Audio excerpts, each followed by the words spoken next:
हमारा रिलीजियस जो है, हमारा मजहब जो है, हाँ। वो वक्फ कर रहा था। हाँ। वक्फ की जमीनें बिखरी हुई थी, हाँ। इसलिए बनाया गया। जब मुख्तार अब्बास नकवी माइनॉरिटी मिनिस्टर थे तो उन्होंने पूरे मुल्क में जो वक्फ बोर्ड है वहाँ पे 2-2 कंप्यूटर और 2-2 स्टाफ हाँ। सेंट्रल वक्फ काउंसिल की तरफ से दिए, हाँ। ताकि तमाम जो गैर रजिस्टर्ड वक्फ हैं उनको रजिस्टर्ड किया जाए।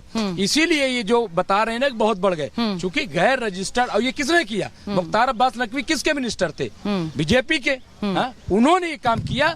इसके अलावा मैं आप बता दूं कि मस्जिदें 6 लाख, यहाँ पे 6 लाख मस्जिदें हैं और 6 लाख मस्जिदें जो हैं हाँ। वो वक्फ के तहत आती हैं। इसी तरीके से कब्रस्तान है, खानकाहें, दरगाहें, ये जो बार बार 9 लाख जरा सोचिए तो 25 करोड़ मुसलमान हैं, उनकी तब भी माइनॉरिटी है। 25 करोड़ मुसलमान है तब भी माइनॉरिटी है। 4% जैनी माइनॉरिटी नहीं है, उनके लिए ट्रिब्यूनल जरूरी है। मुझे लगता है भाई तो बनवाइए ना। मुसलमानों के साथ अन्याय हो रहा है। मेरी बात सुनिए रिजवी साहब, अगर मेरे सवाल का जवाब एक बेद बनवाइए ना, मैंने दिया तो जवाब। एक सेकंड ना प्रीति जी, मुझे लग रहा है कि अगर मनमानी नहीं चल रही होती। अरे मुमताज जी सुनिए ना, आपका अरे सुनिए ना भाई, अगर मनमानी नहीं कर रहे होते तो शायद ये बात नहीं होती। मनमानी नहीं हो रही होती तो हक जो आपने चुराया है वो छीन रहे हैं।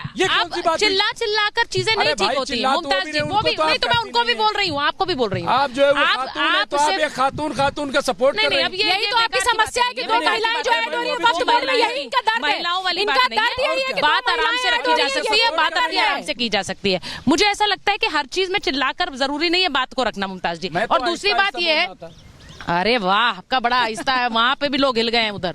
अब संसद में ही कहीं आपकी आवाज ना पहुंच जाए, इतना आहिस्ता बोल रहे हैं आप।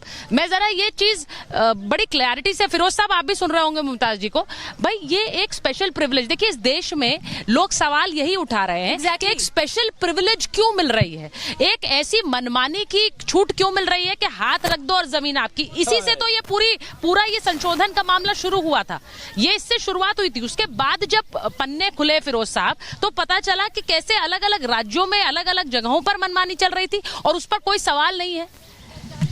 फिरोज साहब, सुचरिता मैं क्लियर कर दूं थोड़ा सा, मतलब मेरे दोस्त भी जो हैं मेरी बात को सुने ध्यान से, कि 13,000 जो मुकदमे हैं ट्रिब्यूनल के अंदर, उसमें से 12,000 से ज़्यादा जो मुकदमे हैं खुद मुसलमानों ने किए हुए। और ट्रिब्यूनल का क्या हिसाब है, ये कोई ये वो नहीं करता, चाहे किसी ने भी इसको, सरकार ने इसको बनाया हो, लेकिन ये इंसाफ नहीं करता। इस ट्रिब्यूनल का हिसाब ये है कि कातिल भी मैं, मुनसिफ भी मैं, यानी गलत भी मैं करूँगा, इंसाफ भी मैं करूँगा। इसी वजह से ट्रिब्यूनल को हटाने की ज़रूरत है। मैं तो ये कहता हूँ कि जितना भी वक्फ बोर्ड का सिस्टम है, बेईमान लोग हैं, बेईमान चेयरमैन हैं, इसके मेंबर्स हैं, वकील हैं, सबको डिसॉल्व करके नया वक्फ बोर्ड बनाना चाहिए। नए और ईमानदार लोग आने चाहिए जो गरीब, जो गुरबा, यतामा, मसाकिन, उनकी मदद के लिए आगे बढ़ें। क्योंकि इस वक्फ बोर्ड से, अच्छा ये कौन लोग अमीर मुसलमान जो हैं जिन्होंने कब्ज़ा किया हुआ है, अपने मॉल चला रहे हैं, अपने एस्टेट चला रहे हैं, वही सबसे ज़्यादा बोल रहे हैं। गरीब मुसलमान का तो बेचारे का 10 रुपये का फ़ायदा नहीं हुआ वक्फ बोर्ड से, लेकिन उनको भड़का दिया कि जी ये तुम्हारी ज़मीनें खा जाएंगे, तुम्हारे कब्रिस्तान खा जाएंगे, तुम्हारे मसाजिद खा जाएंगे, मदरसे खा जाएंगे। ऐसा कुछ नहीं है। ये सारी ज़मीन जो है इसका रिकॉर्ड बना हुआ है, और चाहे वो सरकार का सुप्रीम कोर्ट भी नहीं ले सकता, PMO भी नहीं ले सकता, प्रेसिडेंट भी नहीं ले सकती, ये ऐसी रहेगी। लेकिन फ़र्क ये होगा कि जो बेईमान लोग इसको कब्जाए हुए थे, तो सांप का सा एक जो जकड़ में थे, ये उससे बाहर आ जाएगी। और मेरे ख्याल से let us wait and watch, वक्त दिया जाए। देखिए मैं एक बार अश्विनी जी, फिरोज साहब आपने जो बात रखी है, आज वक्फ पर जब बड़ी चर्चा हो रही है, हमारे साथ सुप्रीम कोर्ट के वकील अश्विनी उपाध्याय जी जुड़ रहे हैं, और अश्विनी जी ने भी वक्फ को लेकर कई बार सवाल उठाए। उन्होंने इस पूरी मुहिम में एक तरह से आवाज बहुत पहले से उठाई।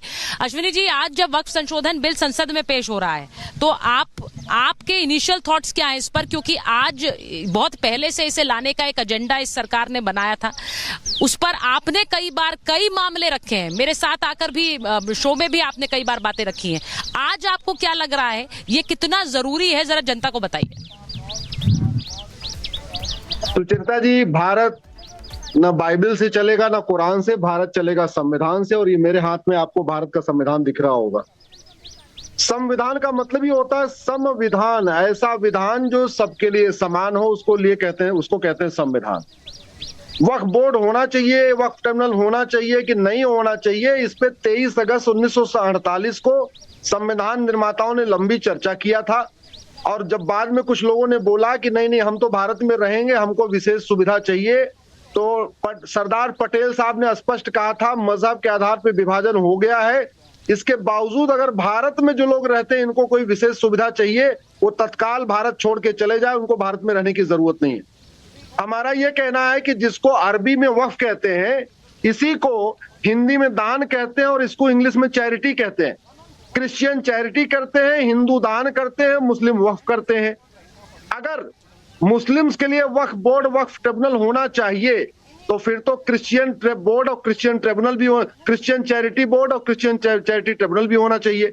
अगर मुस्लिम्स के लिए वक्फ बोर्ड, वक्फ ट्रिब्यूनल होना चाहिए तो हिंदुओं के लिए हिंदू दान बोर्ड होना चाहिए, हिंदू ट्रिब्यूनल होना चाहिए। अगर मस्जिद का मुकदमा और मदरसे का मुकदमा वक्फ ट्रिब्यूनल में चलना चाहिए, फिर तो काशी, मथुरा, भद्रकाली, भोजशाला, अटाला जितने हिंदुओं के मंदिर के मुकदमे हैं वो हिंदू दान ट्रिब्यूनल में चलना चाहिए। हमारा इसलिए कहना है मजहब के आधार पे अगर हम कुछ भी चलाएंगे भारत में, अगले विभाजन की वो फाउंडेशन तैयार करेगा।